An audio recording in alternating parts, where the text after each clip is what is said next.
I used to think success would feel loud, like fireworks, like applause, like people finally saying, "I knew it." Instead, it started with a phone call at 2:17 a.m. that almost ended everything. Back then, I wasn't special. I rented a small apartment above a bakery, and every morning at 5, the smell of fresh bread woke me up whether I wanted it or not. People thought that was charming. I didn't. To me, it felt like a reminder that everyone else was already working, already moving, already building something real, while I was still explaining my business to people who nodded politely and then changed the subject. My partner used to ask me, "So, how's the thing going?" And I'd say, "Good, just slow." That was a lie we both pretended to believe. Then Daniel came along. Daniel had that kind of confidence you only see in people who've never really failed. We met in a cafe downtown. He wore a watch that cost more than my car. He leaned back in his chair, looked at me for a second, and said, "I like you. You're hungry. That's rare." I smiled like that meant something. He talked about funding, connections, scale, about how small businesses stayed small because they didn't think big enough. Then he said, "This is your break. Don't overthink it." I didn't. I signed. That night, I couldn't sleep. Not from fear, but from relief. I honestly thought the hard part was over. 3 months later, Daniel stopped answering my calls.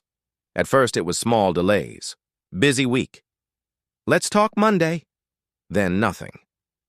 I remember standing in my kitchen with my phone pressed to my ear, listening to the ringing stop again and again.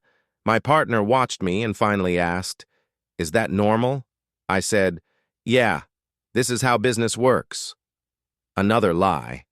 We eventually met again, but not in a cafe this time. It was in a glass office downtown. Everything looked expensive and untouchable. Daniel didn't smile. He slid a document across the table and said, "We're pivoting." I scanned the page. My name was still there. My company was still there. But control wasn't. I looked up and said, "This wasn't the deal." He shrugged. "This is reality." That was the moment I realized something terrifying. I wasn't a partner. I was replaceable. 2 weeks later, the funding stopped. No warning, no goodbye, just silence. Bills don't wait when money disappears. I sold my car, then my equipment, then things I didn't want to explain. One night, my partner sat down across from me and said quietly, "We need to talk." That sentence is never a good sign. She didn't yell, she didn't cry. She just said, "I can't keep pretending this isn't scary." Neither could I. A few nights later, I was alone in the apartment. The lights were off. My laptop was open. An email draft stared back at me. Subject, "Moving on." I was ready to send it. To clients, contacts, everyone. To disappear politely, to fail quietly. Then my phone buzzed. Unknown number. I almost ignored it. A voice said, "Is this you?" "Yes." "This is Marcus. We met once, years ago."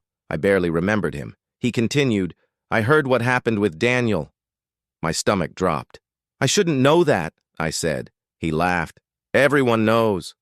There was a pause. Then he said, "I think he made a mistake." I didn't say anything. "Meet me tomorrow," Marcus said. "No promises, just coffee." Marcus didn't talk like Daniel, no buzzwords, no big gestures. He just listened. When I finished, he said, "You didn't lose because you failed." I waited. "You lost because you handed control to someone who never needed you." That sentence burned. He leaned forward and said, "Do it again. Smaller, slower, on your terms." I said, "I don't have the money." He smiled. "Good. Neither did I." The next year was invisible. No announcements, no big posts, just work. I did things manually that should have been automated, answered emails at midnight, learned skills I was embarrassed to admit I didn't have. Every time something broke, it was my fault. And strangely, that felt good. One afternoon, an email came in. It was from Daniel, short, casual. "Looks like you're doing well.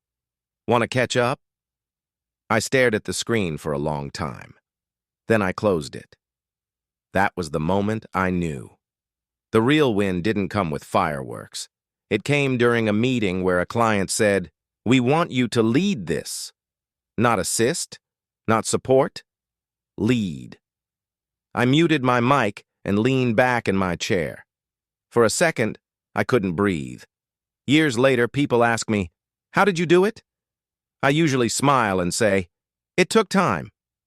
What I don't say is this: the scariest moment wasn't failing. It was almost succeeding, on someone else's terms.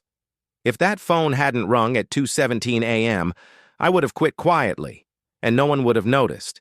Sometimes success doesn't come from winning. It comes from surviving long enough to take control back.